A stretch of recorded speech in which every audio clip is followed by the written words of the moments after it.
अस्सलाम वालेकुम दोस्तों।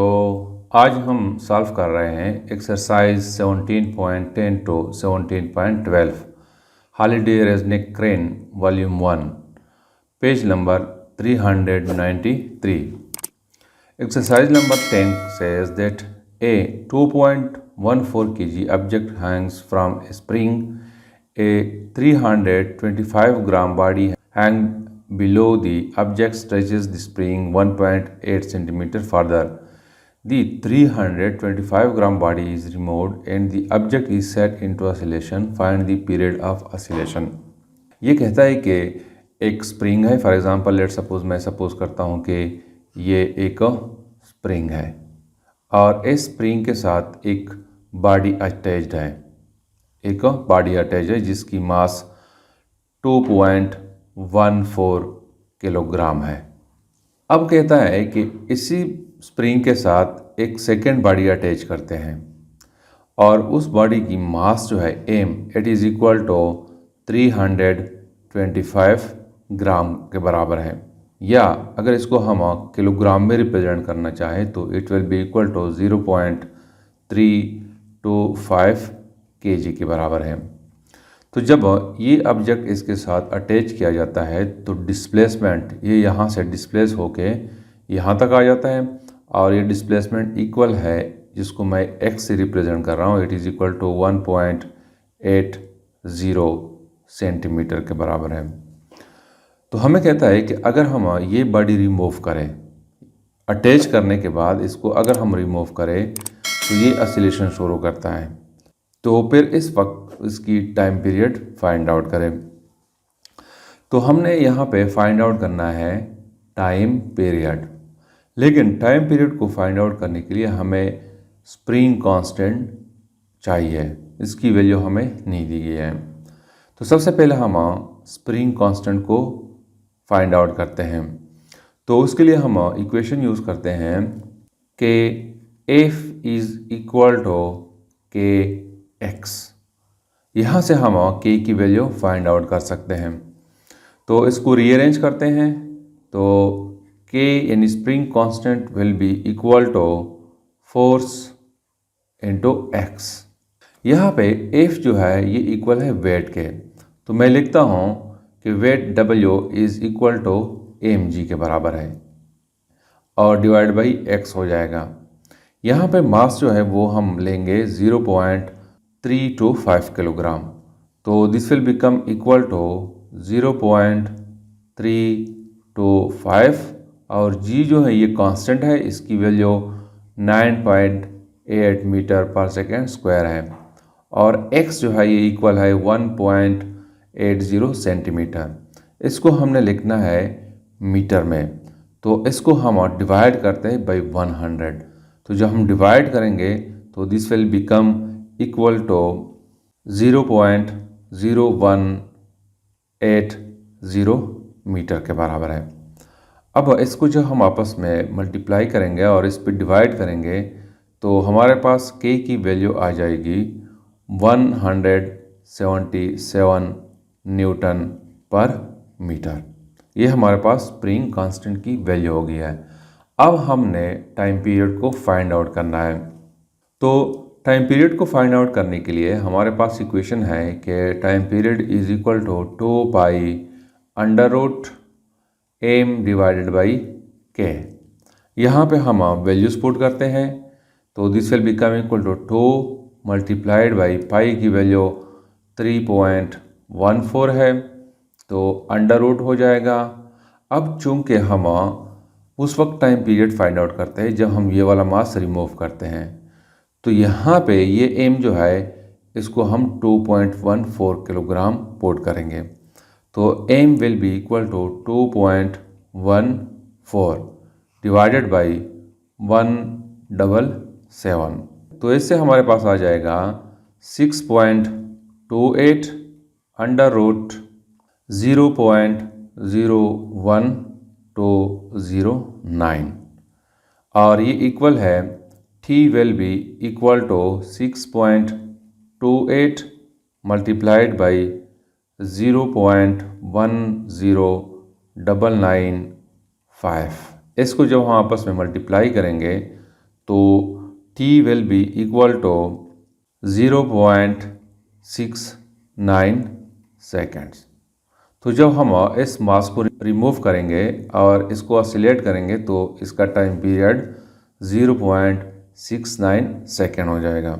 अब हमने सॉल्व करना है एक्सरसाइज नंबर 17.11 को।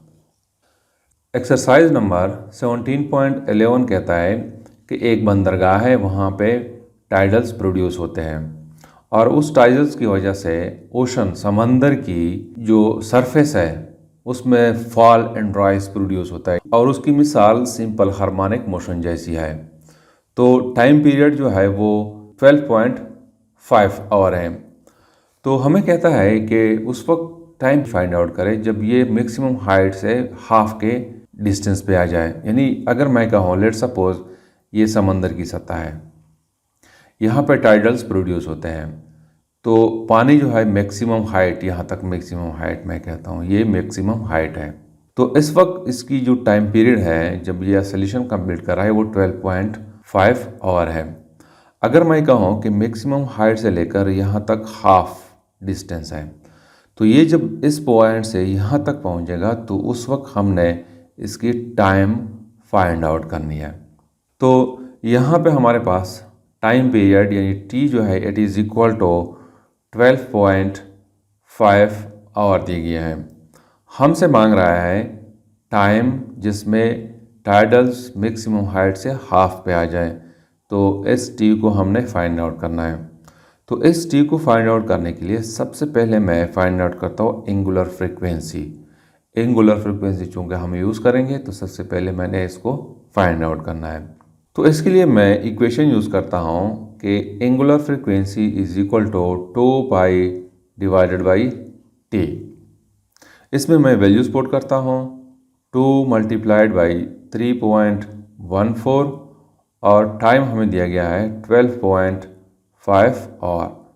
इसको जब हम आपस में मल्टीप्लाई करेंगे और डिवाइड करेंगे तो हमारे पास वैल्यू आ जाएगी 0.5024 पर आवर। ये हमारे पास एंगुलर फ्रीक्वेंसी की वैल्यू आ जाएगी। अब हमने फाइंड आउट करना है टी को। तो टी के लिए हम यूज़ करते हैं, हमें पता है दोस्तों कि cos omega t it is equal to half, यानी कि हाफ के डिस्टेंस पे जब ये आ जाए तो इसको हम रीअरेंज करते हैं। हम लिखते हैं कि omega t is equal to cos inverse half. cos inverse half जो है ये इक्वल है पाई बाई 3 के। तो इसको मैं रीअरेंज करता हूँ, चूँकि हमने टी को फाइंड आउट करना है तो इसको मैं लिखता हूँ कि t is equal to pi divided by 3 angular frequency. इसमें हम वैल्यूज पुट करते हैं तो पाई इक्वल है 3.14 के और 3 एंगुलर फ्रीक्वेंसी इक्वल है 0.5024 के। तो यहाँ से हमारे पास आ जाएगा 3.14 डिवाइडेड बाई 1.5072। तो यहाँ से हमारे पास वैल्यू आ जाएगी 0.08 आवर। तो ये हमारे पास रिक्वायर्ड आंसर है। अब हम सॉल्व करते हैं एक्सरसाइज नंबर 17.12 को। एक्सरसाइज नंबर 17.12 कहता है कि एक पिस्टन है, उस पर एक ब्लॉक रखा हुआ है। फॉर एग्जांपल मैं सपोज करता हूँ कि ये एक पिस्टन है, इसके ऊपर एक ब्लॉक रखा हुआ है। तो ये कहता है कि अगर ये ब्लॉक और ये दोनों ऊपर की तरफ मूव करते हैं, इस पिस्टन के जरिए इस ब्लॉक को ऊपर ले जाते हैं, तो कौन से डिस्टेंस पे, यानी maximum displacement is called amplitude, वो कौन से डिस्टेंस होगी जिस पे ये पिस्टन और ये ब्लॉक दोनों एक दूसरे से अलग हो जाए। और हमें कहा गया है कि अगर इस वक्त इसकी टाइम पीरियड 1.8 सेकेंड हो। दूसरा हमें कहता है कि piston has amplitude of 5.12 centimetre in motion. तो हमने मैक्सिमम फ्रीक्वेंसी को फाइंड आउट करना है। तो हमसे जो रिक्वायर्ड है एम है वो मैक्सिमम डिस्प्लेसमेंट है, यानी कि एम्पलीट्यूड को हमने फाइंड आउट करना है। एम्पलीट्यूड को फाइंड आउट करने के लिए हमें चाहिए एंगुलर फ्रीक्वेंसी। तो अगर हमने एम्पलीट्यूड को फाइंड आउट करना है तो पहले हम इसको फाइंड आउट करेंगे। सेकंड हमसे जो रिक्वायर्ड है वो है फ्रीक्वेंसी, यानी कि एफ को हमने फाइंड आउट करना है। तो सबसे पहले मैं ए को फाइंड आउट करता हूँ। ए के लिए हमें एंगुलर फ्रीक्वेंसी चाहिए। तो एंगुलर फ्रीक्वेंसी हमें पता है कि it is equal to 2π divided by T. तो यहाँ पे हम वैल्यूज पुट करते हैं, 2 मल्टीप्लाइड बाई 3.14 और हमें टाइम पीरियड दिया गया है कि ये इक्वल है 1.18 सेकंड्स के। तो यहाँ से हमारे पास वैल्यू आ जाएगी 5.32 रेडियन पर सेकेंड। अब दोस्तों हम इक्वेशन यूज़ करते हैं कि acceleration is equal to omega square x. इसके थ्रू हम मैक्सिमम एम्पलीट्यूड को फाइंड आउट कर सकते हैं।